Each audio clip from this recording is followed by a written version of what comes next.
grew up with witchcraft and surrounded by witches, and she knew darkness before she knew light. So she had a sensitivity to it that a lot of Christians don't have. And now that she has come to the faith and is in right relationship with the Lord has allowed that path to be a tool, because that's a foundational experience, and it shapes her worldview, her biblical worldview, and it opens her paradigm on what's going on.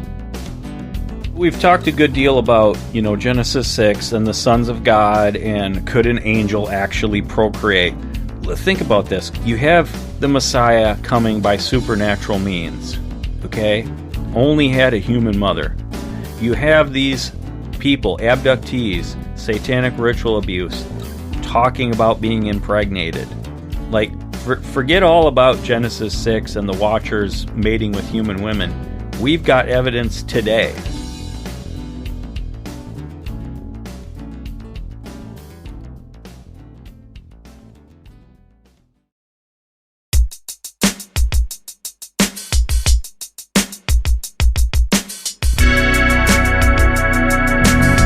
Welcome to the Days of Noah podcast, where we talk all things biblical, supernatural, and strange.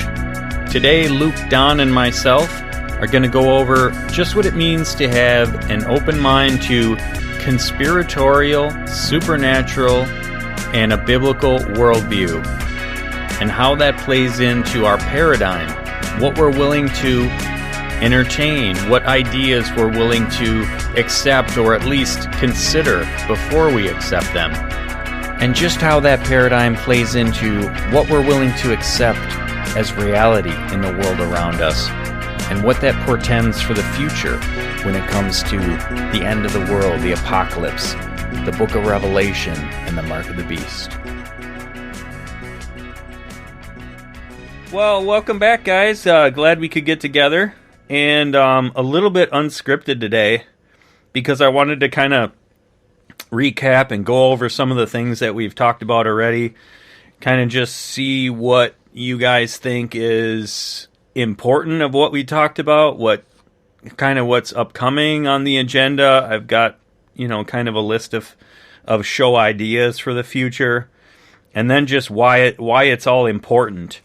And so putting a little bit of a framework to that, kind of understanding the biblical worldview, the historical, the present, and the future. So is there anything off the top of your heads about, like, some of the things we talked about with giants, or understanding the Bible, or maybe conspiratorial things that have gone on? What stands out to you guys as being important to have as part of your worldview of understanding how the world works, how things in history happened, how to interpret the Bible correctly, when it comes to Genesis 6 and things like that? I think on my end, I think that if any, strange, I guess I'm waiting for any, super strange worldwide event or news that is going to quote unquote debunk all of Christianity. And that's kind of in my own mind. Really? So you're actually waiting for that. You're expecting it? I'm expecting it, but let me. I guess I have to add to that a little bit. It would not be debunked in the believers, as far as the believers are concerned. But the people that are on the fence would bail at that point. Something like I know this is goofy, but something like a giant UFO that, like, the whole world sees, like in Independence Day. Yeah. And then immediately it's like, well, we're not alone in the universe, and there must not be a God, and I can just see how the rhetoric would just pour out of the media. And I think that's the first time I've heard you say that, and I actually have the same belief. And I believe you are correct that the ones that aren't solid in their faith, as far as Christians, the fence sitters, are going to fall off into the side as skeptics and even become unbelievers. Tim Aberino's got a viewpoint that in the future age, and we don't know if that's going to be in the next few decades or whatever, if the Lord tarries, he feels like there's going to be no longer atheists in the world because it's going to be so transparent that there is something, and you're going to either fall in line with the media narrative, the world narrative, or you're going to be of the Christian worldview and believe your Bible and believe these things are of demonic influence or origin. And so there won't be any, in his opinion, any more atheists. So I actually agree with that. Yeah, I think that's good. Yeah, I don't know how much we've gotten into that particular, like when you're talking about like an alien disclosure and kind of, hey, we are your creators, you know, not this Christian Bible, we're actually the creator, kind of this false second coming. I don't know how much the three of us, I know Luke and I have talked about it, but Don, I don't know how much the three of us have talked about it at least yet, and so that's interesting that you're having that perspective too, because I share it as well with you guys. That seems to be kind of the counterfeit narrative that's going to come in the end of days. And Luke, you mentioned it, kind of that falling away. So in 2 Thessalonians 2:3, let no one deceive you by any means, for that day will not come unless the falling away comes first, and the man of sin is revealed, the son of perdition. I believe referring to the Antichrist. And couldn't we make the argument, and I believe we can, when Jesus says he's answering his disciples, what is a sign of your return? And we quoted a lot.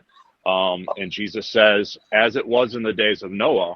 So could you tie in what, Don, you brought up, what we're discussing, say a UFO disclosure event, as being tied to the days of Noah? I believe you can. Yeah, the origin of the two are the same. Yes. It's just it's almost like a modern version of what's going on. If you and Don, I'd love for you to expound a little bit more on why you believe this. But obviously, just in the last couple of years, even the Pentagon itself has released reports, and there's more and more discussion. And they kind of renamed it instead of UFOs, something with a P. Unidentified aerial phenomenon, UAP. Yeah, so that's kind of interesting. But yeah, there's more documented stuff that's coming from our government, and from the most part, the churches. I was just listening to Blurry Creature's most recent episode. L.A. Mazzulli came back on, and he was talking about this subject. And when Fox News was having interviews with the Navy pilot and the Pentagon report, he turned to his wife and was expecting, get ready, babe. We've been researching this for decades. Our phone's about to ring off the hook. Yeah. He said he got like one email. He said the pastors, the majority of people that knew that he was in it, he didn't get anybody reaching out to him. And that's kind of troubling. And in his opinion, when this stuff is released, seems like on Fox News primarily, he called it kind of a sounding board. It's almost they're testing to see if the conservative individuals in this nation, what are they going to do? Are they going to change their behavior? Is there going to be more of an uproar, a conversation? It's really been crickets, which is kind of sad. That means you got your head in the sand. Yeah, a lot of the church and Christians especially are kind of asleep to these things. And it reminds me of the verse where it says, you have a form of godliness but deny its power. So we give a lot of lip service in church to the things that are foundational. Well, let me back up. We give more than lip service to the things that are foundational to our Christian beliefs. We understand there are miracles in the Bible and supernatural events, and we affirm those things. But then we kind of give lip service to, could they be happening now? Could could these things happen in the future? Is there a basis for the supernatural worldview of Genesis 6? Not the sons of Seth view. And they kind of just give lip service to that stuff, and they don't really believe it. And I think too, just in my own, couple of churches I've been in the last 20 years, I think maybe 3 different pastors, maybe 4. They tend to, especially in the kind of your non-denominational, like evangelical kind of church, they tend to stay in their little safe zones.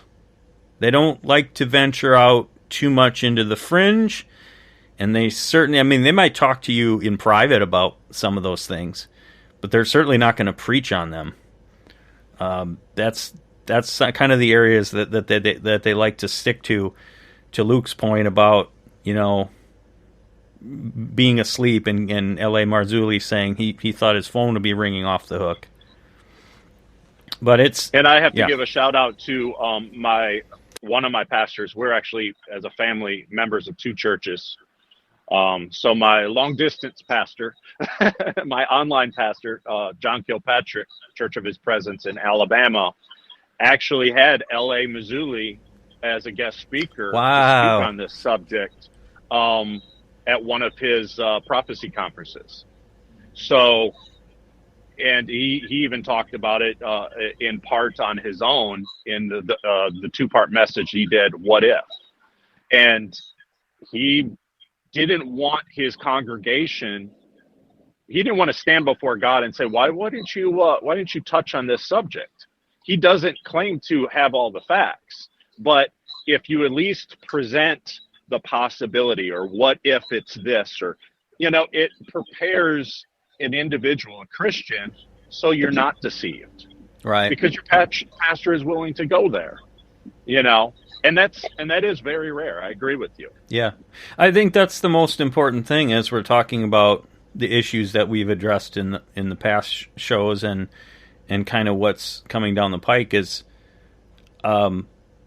having a proper understanding in your paradigm to be able to accept things that you thought maybe prior were conspiracy, or you wrote them off as conspiracy. And so that kind of speaks to just the importance of that worldview. And like the 3 of us, we would affirm, a biblical worldview is the only accurate and coherent way of understanding reality. That's our litmus test. We don't get to pick and choose what reality is correct. It's not a both and system. There are exclusive truth claims. Truth by its nature is exclusive. And so we start with that theology as the Bible as the basis of truth. And then we base all other truth claims against it. They're measured against it. And another key thing, too, is while there's multiple applications and sometimes multiple layers of meaning that one can derive from a given scripture, there's only one intended interpretation of the text that's put forth by the author.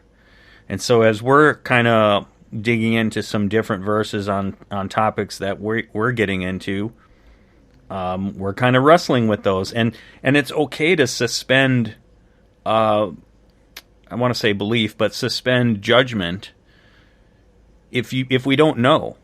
I think part of what we are used to having happen is we show up at church, and okay, pastor's talking on Mark chapter 4. Okay, great, and maybe he takes a few verses, or maybe he does the whole chapter that Sunday. And it's very passive. We're expecting to hear, what is this about, and how does it apply to me? And there's not much left to the imagination. There isn't, let's read this, let's observe it, let's do the inductive method and ask a bunch of observation questions. Instead, he gives us the answer already. So our brains are kind of shut off. We're kind of used to just hearing, oh, okay, that's what I need to know. And then we move on to the next chapter next week. And I would, you, Pete, and I, we grew up Lutheran.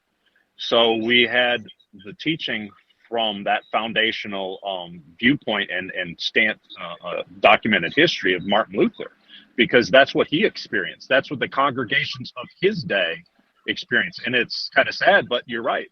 It's continued to present, where the person behind the pulpit has all the answers. They're going to decide how it's interpreted. You just listen, absorb it, accept it. Where, what did he do? He put the 95 Theses on the door of the church and said, I've read it. I don't agree with your viewpoint on it. And here's scriptural basis of why I believe what you're teaching is wrong. So, and then the Jesuits were formed, and his life was threatened. That's the foundation of where the Jesuits came from in the Catholic Church. Is they were the militant arm that was going after Martin Luther to kill him. And look at today, not to go down a rabbit hole, but when you question the this narrative, show is a rabbit hole. But when you question a narrative, whatever that narrative happens to be from a governing body in power, whether it's the church or the literal government, people take offense to that. How many teachers hate it when that kid is like, well, and asking raising the his hard hand. questions. Is like, yeah. So, but if we can step back, have an honest, fair balance, I hate to use Fox's term, but it's a good term, a conversation without fighting, and you can hear both sides of an argument, that's the only way you can come to find out the truth. And I think you're doing what the scripture says. You're studying to show yourself approved, as a good workman, if you look at it from multiple angles and with prayer, in my opinion. That's the only way you're going to come to the true knowledge of what the scripture means and what truth really is. So, yeah. No, I was going to say, and as I'm Googling it, the quote is, it's a mark of an intelligent mind or an educated person to be able to entertain an idea that you do not yet fully accept, to be able to kind of hold it suspended in your mind and kind of wrestle with it while not necessarily agreeing with it. And I was going to give a credit to Aristotle, but then the internet says, nope, Aristotle did not say this. Well, so I don't know where it came from then. I'll have to do more research, but it's still a really good quote because I think it's true. But we like to pick sides. I was just thinking about this this morning, getting ready for the day. You think about those that tend to immediately shut down anything that has a conspiratorial or an alternative worldview bent, and they kind of scoff at it, mock it. I think that for whatever reason, that type of person has aligned themselves with the powers that be, with those in authority, with those with degrees. That's kind of their safe zone. And then there's others of us that are very skeptical because that consolidation of thought and power is where the truth is often hidden and the information we get from the media is controlled. So it's kind of a picking of sides, right? That it almost doesn't matter what evidence you present to a closed-minded person, they're going to write it off. I don't know why that takes place. If that's just the easy way out, is just it's a safer way out because you can say, oh well, this guy has a doctorate. What does your guy have, right? So they have the appeal to authority fallacy. Don, what were you going to say? I was just going to say the open-minded versus closed-minded argument is very good, I think, with politics. But when we're talking religion, I think it's very difficult because if somebody sat down with me and I was trying to talk them out of being Buddhist, well, I need to lend an ear to their side of it as well. So that there could be a conversation so that they don't think I'm just spouting at them. But I will not have an open mind to it. You know what I mean? I mean, I have discerned that the Bible is true. And so I'm very closed-minded when it comes to religion. That's what Paul said when he said, I have become all things to all people, that I might by all means save some. So it's having an understanding heart and mind to where people are coming from. I think that's what you're saying, right? Yeah. Not necessarily you're going to agree with them. It's almost like when he went into, what was it, like in Greece, and he said, hey, you have this statue to the unknown God. Let me tell you who that is. That's the creator. You've put a statue up there saying that there's one out there that you're not sure of. Let me tell you about him. Yeah. Right. And one thing about like understanding where people are coming from, working in emergency services as Luke and I do, you run into people every day that you're like, where are you coming from? I mean, their lives are just a complete, train wreck.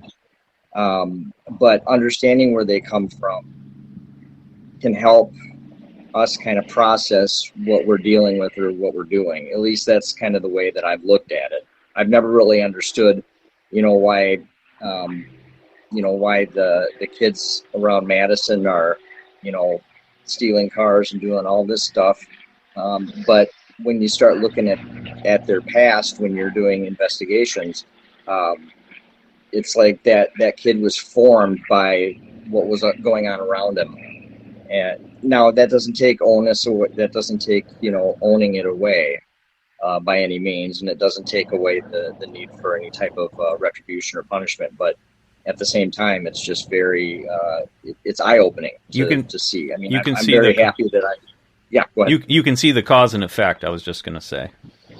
Yeah, my wife loves true crime and the ID channel. And I remember some of the documentaries that would be on that channel, which was very interesting to me if you were to look at certain acts of violence or criminal activity or serial killers. And when they would do, say, Bundy or something like that, and then you look at what was his upbringing like? What was his mindset? What was his influence that got him to the point where he made certain decisions? It doesn't excuse it away. Nope. But it does explain it to a degree. And I find that interesting. It is. It's the same way that very evil people have figured out that you can cause split personalities, DID, dissociative identity disorder, through trauma. And then they use that to, create different personalities for their use, Manchurian Candidate types of things, MK Ultra. There's a cause and effect to our behaviors based on, nature, nurture, beliefs, all that stuff. So yes, I mean the biblical worldview is foundational for us, as we believe, for understanding the past, the present, and the future, and then historical. As Mike Heiser says, if you were to ask a Second Temple Jew, what's the basis for why the world is so corrupt? The modern Christian today might say, well, the fall, Adam and Eve, that's when sin and death came into the world. But the Second Temple Jew would have said three things: the fall in the Garden of Eden, the Watcher's sin in Genesis 6, and the Tower of Babel. Those are the three main things that they would have attributed to. And Heiser went so far as to say even that they would have put Genesis 6 and the events that led to Noah's flood, because of how corrupt the earth had become, with the Watcher's sin and the giants and the violence and everything that was going on, as a greater impact than Adam and Eve's sin. That's the way they would have thought of it. And I would kind of add... I would agree with that. Yeah, and I would kind of add, too, maybe a fourth thing would be Satan's fall. And we've talked a bit about when that might have occurred. Possibly the Garden of Eden was the first time that he rebelled, or that was maybe the first recorded, but he had rebelled prior to that. So you might tie that to the fall, I guess, of those three things, but in a way you could think of it as a fourth reason. and again we're still kind of trying to hash out, when the other angels rebelled, and then mankind's complicit role in that. So one of the things I'd like to dedicate a episode on is talking about how humanity was complicit in that transaction with the daughters of men and the sons of God. And the Bible records Lamech, who was a descendant of the line of Cain, as the first recorded polygamist, and likely was the family that participated in that. So it's not, and of course, the Bible's bent is on the story of humanity, whereas some of the apocryphal books like Enoch gives a lot more information about the sin of the angels and the giants and so on, right? But when Genesis is being written for the Bible, its focus is on humanity. But so when it says, the earth was corrupt and God repented that he made mankind, that's the focus, is about humanity. So it's not to take away from the responsibility of mankind that the Watchers did this sin, but here you had Lamech and his family participating in this willingly, and really just kind of having their way with the freedom God gave them to do whatever they wanted, and having no reverence for their Creator. And then from there we have giants leading to demons. I mean, I think I've said this to you guys before. Just think of how different a world this would be, how different history would be, if all there was Satan, some rebellious angels, however many, and then humanity's sinful fleshly nature, but no demons. I mean, it's incalculable to me, the influence of the demonic entity. And if the sin of the Watchers had never happened, then we could say hypothetically there would be no demons ever. There would only be humanity in their evilness, in our weak morality, and there would be Satan and some number of fallen angels. It's hard to even calculate how big an influence, in my mind, that is. And then humans. I would almost say that both of those influences are the same. Demons and angels. If demons are the disembodied spirits of those that were an offspring during the Genesis 6 time and then destroyed in the flood, but we know that how corrupt the world was because it's documented, and God himself saw what was going on, and they're like, I've got to clean this slate, and I only have one family, a small remnant that I can preserve to start over with. And that, in some opinion, the demons weren't present there. So look at the corruption that took place with no demons, essentially. And then you look afterwards, okay, the disembodied spirits are all those deaths of those hybrids of those, that situation, those spirits are roaming for a host. Just like we see in the gospel, they inhabited the one in the tombs, where there was a legion of them. They needed a host. They wanted a host. They wanted to fulfill their lusts through somebody. Now it's infecting the world in a different way, but probably to the same extent. It's the same spirit, right? Yeah, it's the same origin. Yeah, you're right. Because they came from. And as the gospel says, it's going to get worse again,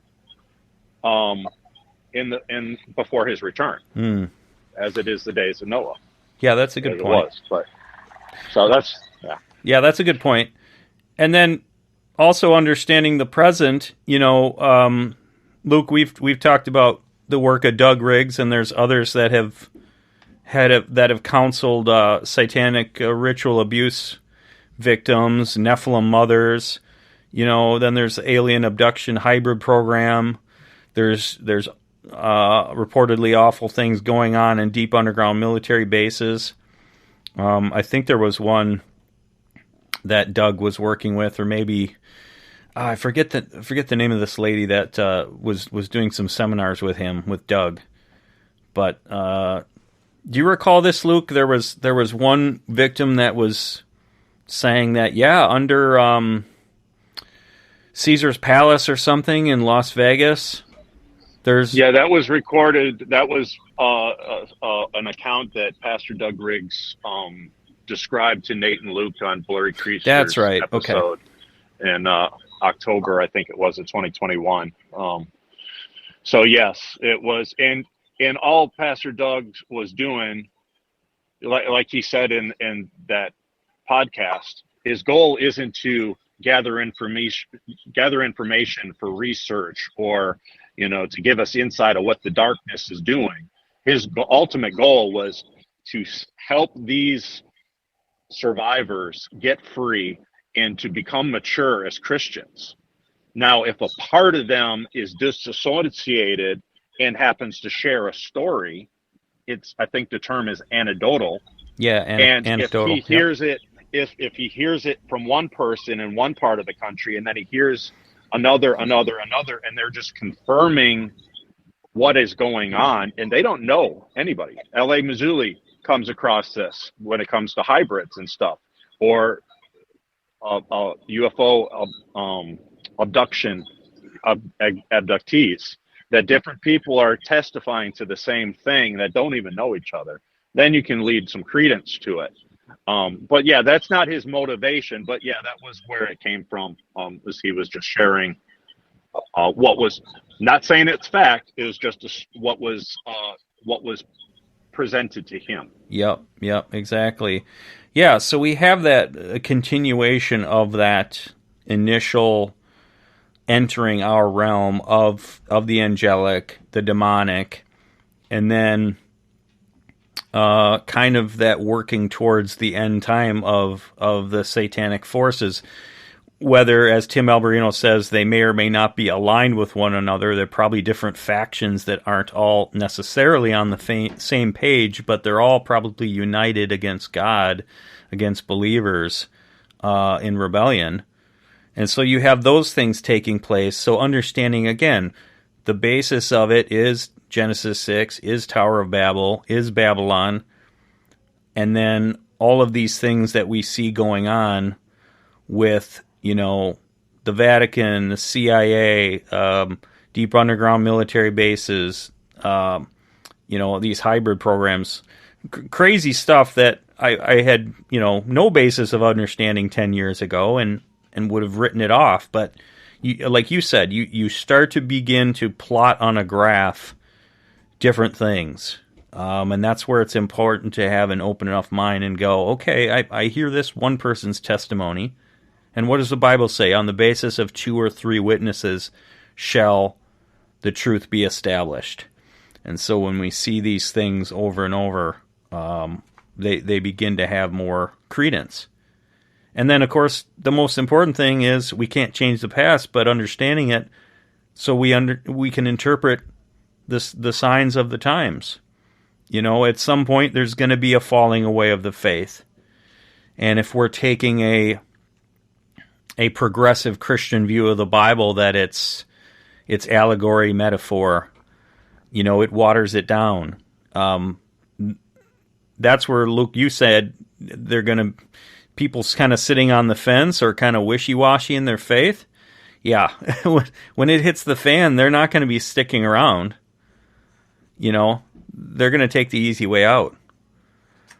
And it's understanding that too with the mark of the beast, that look, it's going to be very appealing.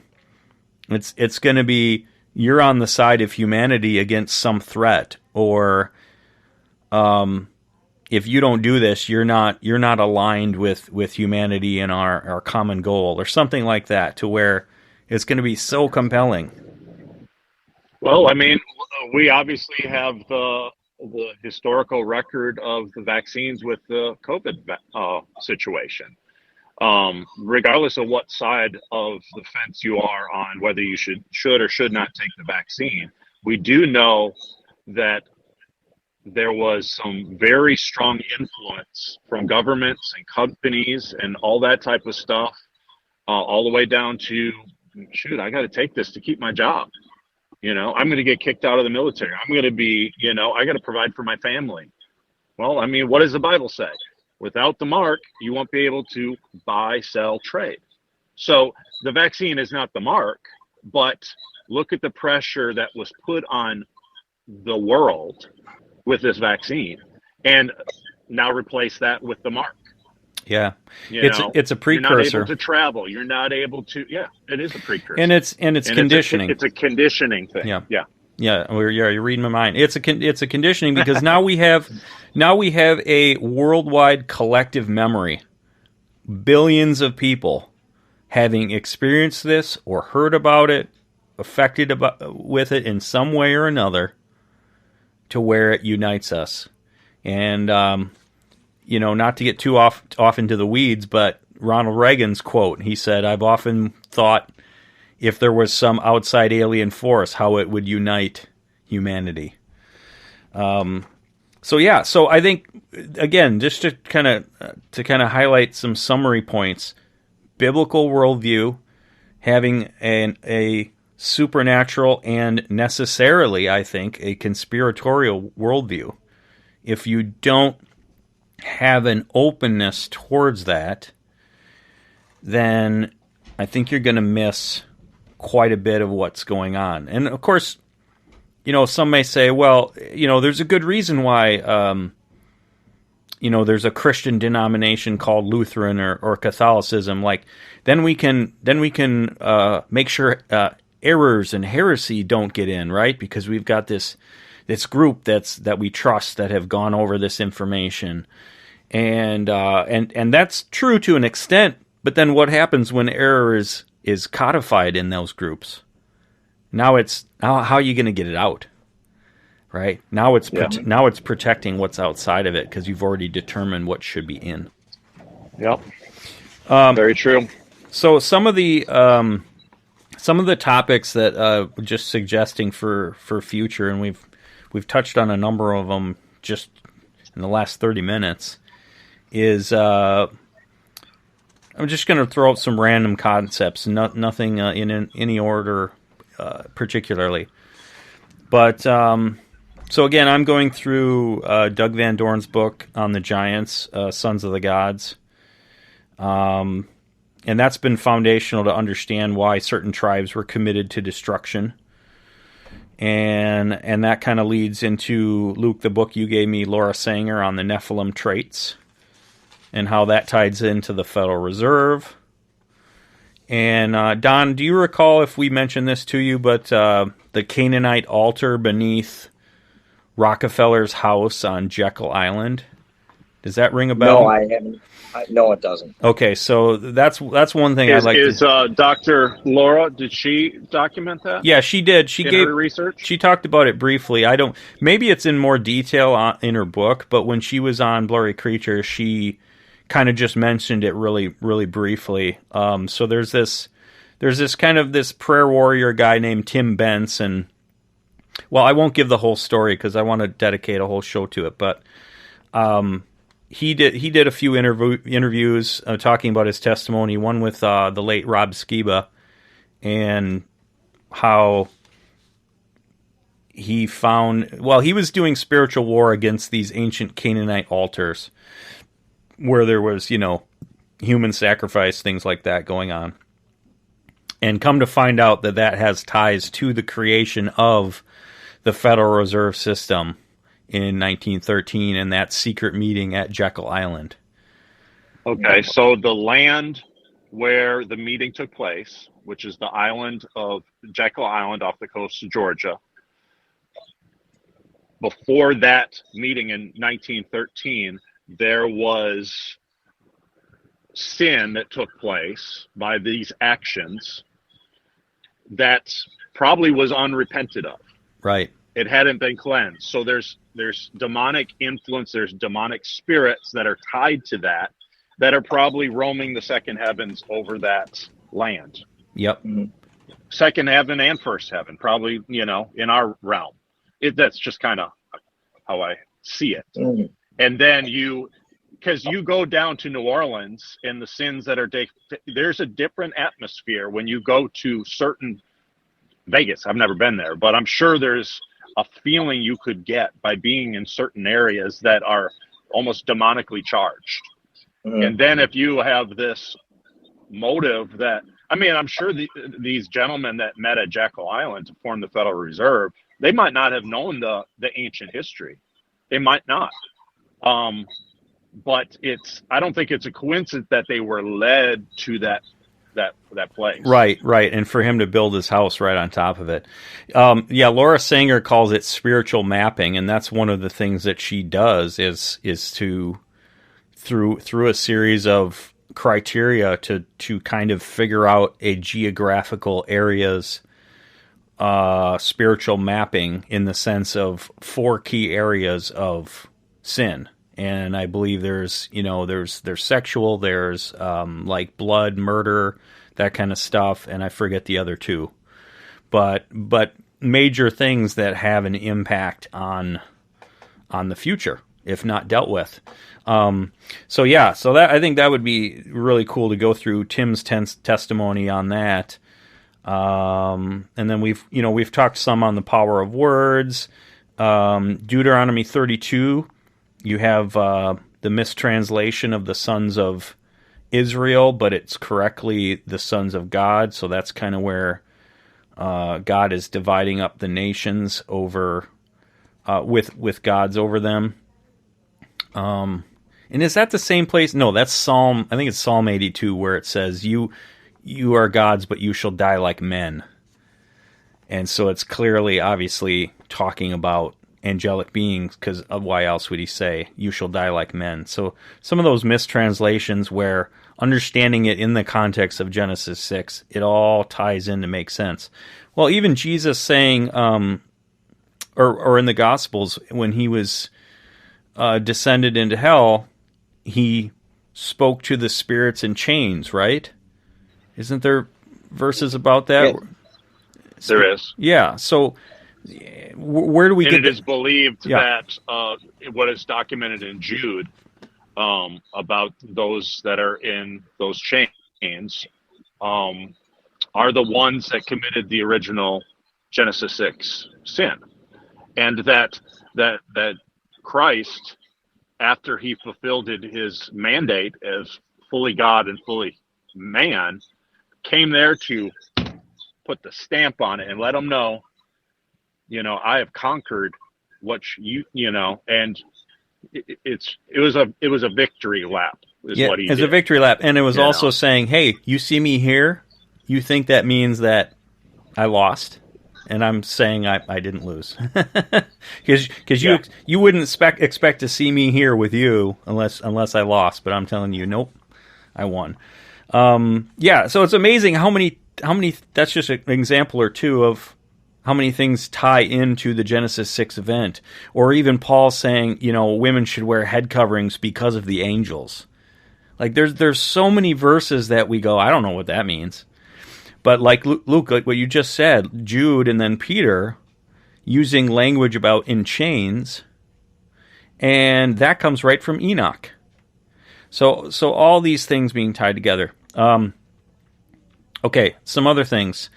Understanding the fall in God's plan. So there's a book by Leslie Weatherhead called The Three Wills of God. It was written like 100 years ago or something. And that's been really foundational to me to understand how God can desire different things or have different wills that work at the same time. So the way he puts it is, God has an ultimate will, a perfect will, and a circumstantial will. And how do those three work in tandem with one another? So the perfect will would be, hey, I don't want you to sin. I've got a better plan for your life in mind. This is what I want. So picture like in heaven, all things being made new, everything being made right. Okay, that's perfect will. Then there's the ultimate will. Well, I've got free will for you, humanity. I've got these rules in place, so I'm going to tolerate to an extent evil and sin and different things. Even though it's not what I really want, it is what I want. Because for this season, I'm allowing it, I'm using it. These are the rules I put in place. So basically we can say anything that actually comes to pass is God's ultimate will. Because it ultimately did happen. And then the circumstantial is, like think of Anne Frank in Nazi Germany. Okay, obviously the will for her life is very different than Reggie White of the Green Bay Packers. Having the fame and the money and being a Christian, in the limelight. Very different will for his life than a captive in Nazi Germany. So that's really been helpful to me to understand how, the age-old question, why does evil exist in the world? Why is suffering? And then another thing is the derivation of occult powers, what they are, how they're derived, how do they connect to Genesis 6, Tower of Babel. There's an ex-Satanist named John Ramirez. He's got a bunch of books, but the one that I listened to on Audible was, I think it's called Out of the Devil's Cauldron, where he talks about kind of growing up in these different occult, satanic. His whole household was in it, and so he has kind of a first-hand view of that thing that again, largely Christians give lip service to, but he saw it. Luke, just like you said about Natalie with her experiences, it makes it a lot more real. Or as Nate and Luke say, when you see a Bigfoot or you have a abduction, like, it makes this stuff real. Yeah, I'll say it again. Yeah, my wife, she grew up in with witchcraft and surrounded by witches, and and she knew darkness before she knew light. And so she had a sensitivity to it that a lot of Christians don't have. And now that she has come to the faith and is in right relationship with the Lord has allowed that past to be a tool for her, because that's a foundational experience, and it shapes her worldview, or biblical worldview, and it opens her paradigm on what's going on. And she's even had to wrestle with negative thoughts towards Christians that have the blinders on because they haven't had that experience. And why don't you understand all this supernatural type stuff, the influence of the darkness? But she grew up in it. So she has a different paradigm.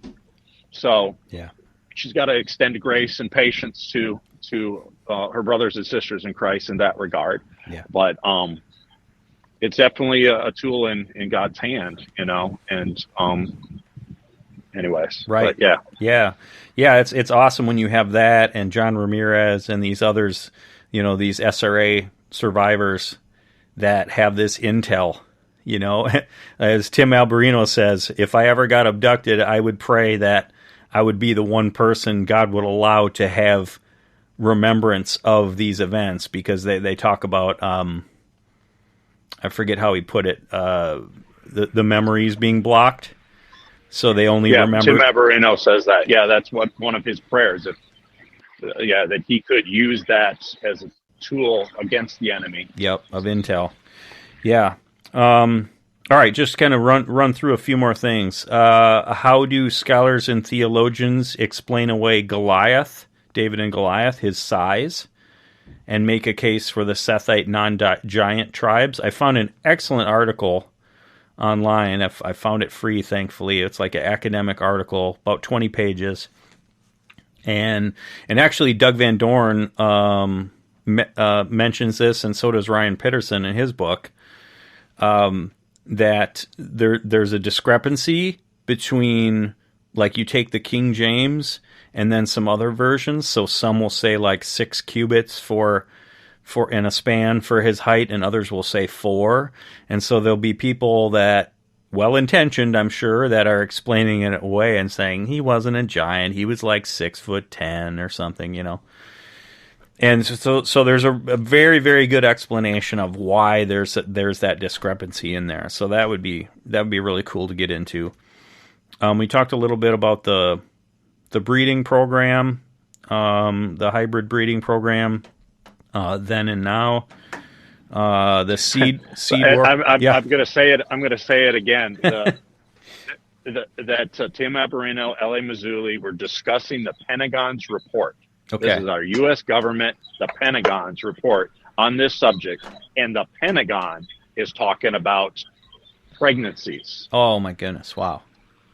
So it leads to the question, which they don't answer in the report: who's impregnating them, and where did the babies go? There you go. Exactly. Because there's a testimony that L.A. Mazzulli has with at least one mother. She was impregnated 3 different times and got documentation from physicians. And within like the first or second trimester, she wasn't that far along. She basically has another abduction, and now the baby's gone. Now I don't have a baby. That's crazy. It happened 3 times in her life. You know, we've talked a good deal about, you know, Genesis 6 and the sons of God, and could an angel actually procreate? Think about this, guys. Like, I mean, this is not news to you, but to the listeners, you have the Messiah coming by supernatural means, okay? Only had a human mother. You have these people, abductees, satanic ritual abuse, talking about being impregnated. Like, forget all about Genesis 6 and the Watchers mating with human women. We've got evidence today, you know, and so, I mean, this is why all of this ties together, and it's so foundational to understand. Deep underground military bases. There's hopefully it's still on YouTube, but there's a 30-year-old grainy recording of a guy named I'm going to butcher it now. I can't think of it right now. Phil Schneider. Thank you, sir. All right, yeah. Phil Schneider. Yeah, talking about, he was an engineer working down in these bases, and the creatures and different things that he saw. Pretty crazy. Nephilim qualities, like characteristic traits. Laura Sanger gets into that. The appeal of Israel going after other gods, you know, because they were real, not just because they thought, you know, look at this cool little block of wood I made. And then, you know, kind of the suppression of the Genesis 6 angel view from the Catholic Church, from Augustine, Calvin, the Jewish leaders. So Michael Heiser talks about the 2 powers in heaven view that early Jews had. Well, they abandoned that after Jesus, because you couldn't have a God coming in the flesh, you know, that, because he wasn't the Messiah to them, right? So now we need to abandon the angel view of Genesis 6, because that's spirit being coming into flesh. So that was one of their motivations for getting rid of that. Extra biblical books, how they should be treated. Do they conflict with the Bible? What do they say? Why should they be given importance? Like Book of Enoch. Animal life corrupted by the Watchers. Dinosaurs, minotaurs, centaurs, satyrs, all these kind of chimera beings. It's kind of my opinion that maybe some of the violent dinosaurs might have been hybrids that the Watchers and giants messed with their DNA. I think about like T-Rex or Velociraptor, and I go, I just don't see God making that alongside mankind. And they didn't make it on the ark. And they didn't make it on the ark, yes. But here in Job, right, we have the description of like a brachiosaurus. You know, a tail like a cedar. Well, a cedar is like a 40 to 80 foot tree. So, some have said they're talking about a hippo. Have you seen a hippo's tail? It looks like a pig's tail, a little squiggly thing. So it's not a hippo. So there were dinosaurs living with us, but I'm just wondering about some of the violent ones. Maybe those were hybrid beings that, well, they talk about it today, right? That they say they're evolved from birds. Well, maybe it was a bird and lizard kind of chimerical creature that was created. Technology of the Watchers. What did they teach? How did it affect humanity? Some have said, are they released from their chains now? Because I think in Enoch it said how many generations they were going to be released. But then the Bible also says, reserved in chains until the judgment. So are those original 200 Watchers still there? I've heard different opinions on that, and I would tend to agree with it that those are documented in Jude, are also documented in Revelation, and that when the judgments are coming upon the earth, when the seals are being opened by Christ, that's when they're going to be released. Okay. That's the way I understand it, and it's almost like they're going to be on a vendetta, and going after mankind, and God is going to use their anger for being in chains for so long, essentially, as part of the judgment upon mankind. That's kind of how I think of it. That is some stored up wrath right there. Wow. Yeah. Okay. Yes. SRA, DRD, Doug Riggs, his counseling, that would be something definitely to dig into and look at, because his website still has a ton of resources, right, Luke? Yeah, I've got to email one of his individuals that's in his congregation that managed that website is still living and doing that. So I get email updates. He still finds old messages of Pastor Doug's, and he'll share them in the email, and he's managing that website still. So, very good. Yeah. Okay, excellent. Just kind of shoot through a few more topics. Giants in history, the evidence, the textual evidence, megaliths, bones, sightings, the mounds, angelology, demonology. Mike Heiser's got some good books on that. Their origin, their characteristics. We've talked a good bit about, if there are fallen angels, are they free to roam besides Satan? Is Revelation a third of the stars a future event, or did it happen at the time of Messiah's birth or some ancient event? Continuing to go through Blurry Creatures episodes, because there's a ton of good material there. And then you got L.A. Marzulli. He's got DVD series that are excellent. On the trail of the Nephilim. His YouTube channel is he's constantly using that throughout the week, and I think he does a YouTube day that where his broadcast does a Q&A. Okay. So you have questions, you can email him, and he'll get to them eventually. Nice. And so they're pick his brain type of thing. So it's kind of neat. Yeah, awesome. Definitely a resource. Yeah, and while I'm thinking of it, another good resource is Skywatch TV. That's Tom Horn, Josh Peck, Derek Gilbert. Derek Gilbert, that's the other one. Yep, excellent guys. Yep. I actually just re-listened to the Blurry Creature episode where Josh Peck was cool. discussing CERN. It's one of the older, maybe a year old. Okay. But, interesting subject. Yep. Then, of course, there's eschatology and Revelation. End time stuff. That's a big one. A lot of speculation. It's hard to understand, but let's see here. Just the damage to Christianity by not understanding Genesis 6 regarding the flood. Giving ammo to atheists and antagonists of Christianity by thinking God is this genocidal maniac, not understanding what Joshua and Israel were up against. Tower of Babel, Nimrod, Deuteronomy 32, Psalm 82, Gods over the nations.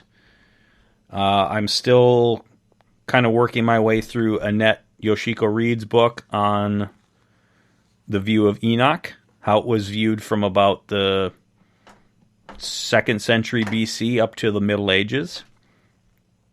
Unseen Realm topics from Mike Heiser's book. I also want to read Reversing Herman. I think that'd be really good for us to go through.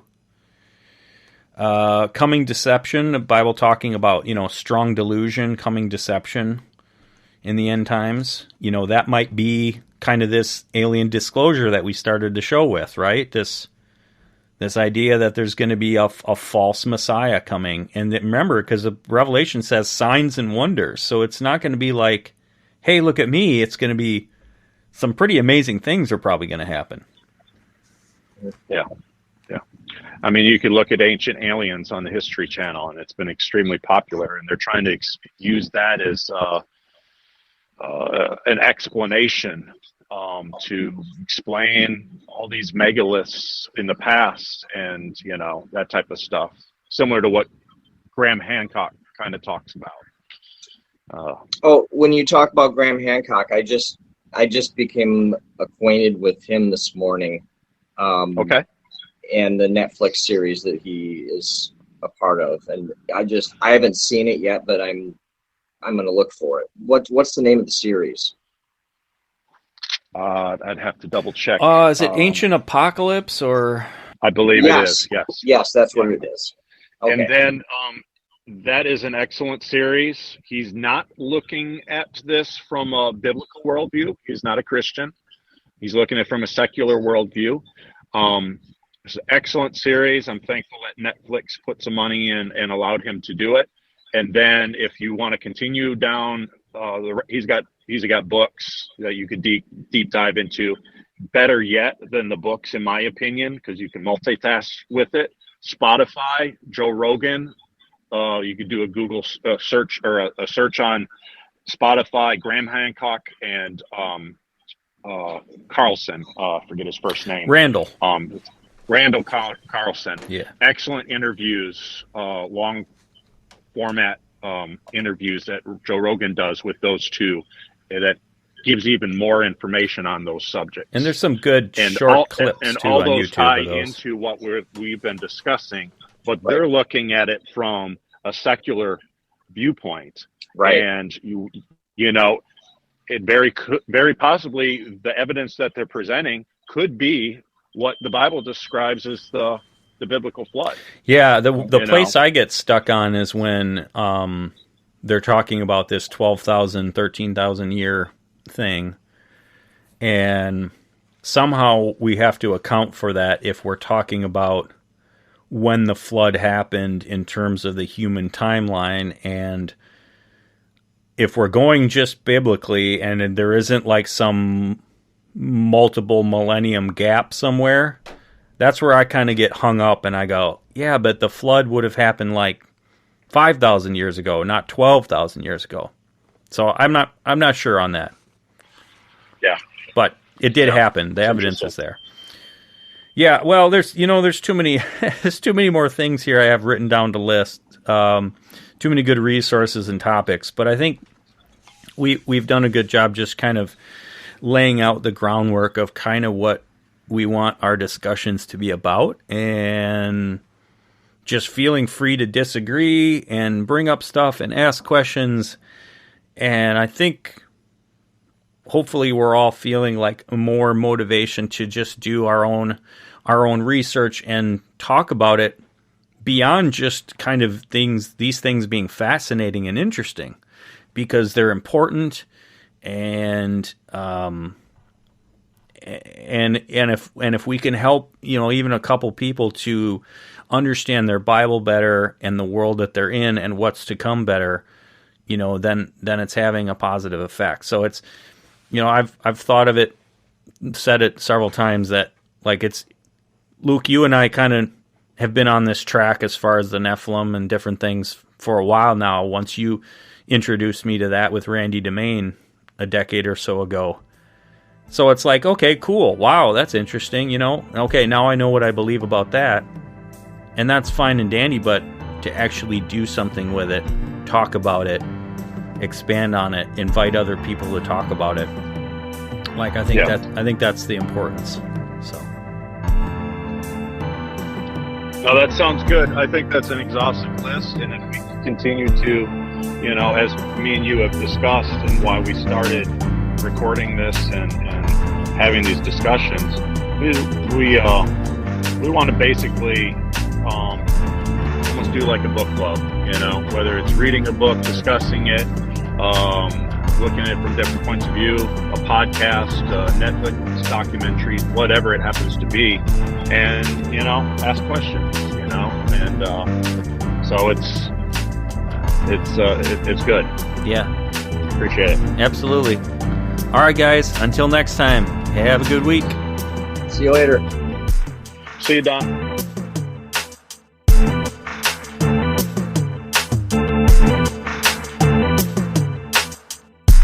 You got more to say?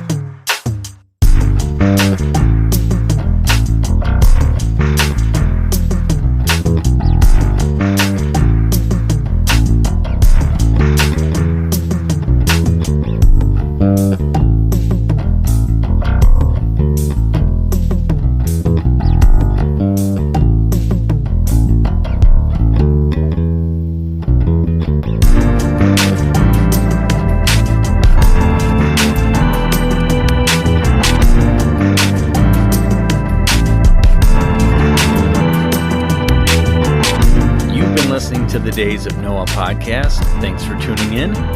We appreciate that you spent some time with us.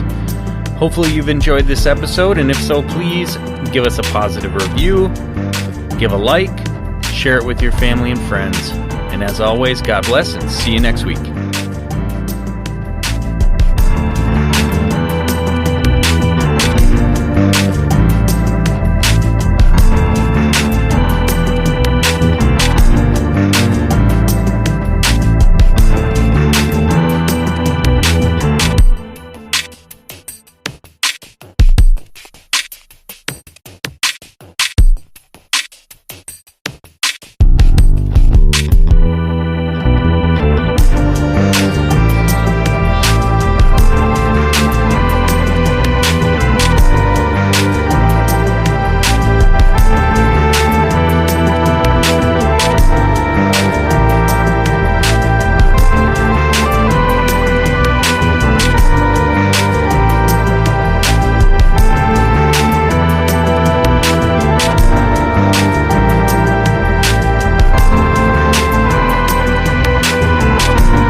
You got more to say?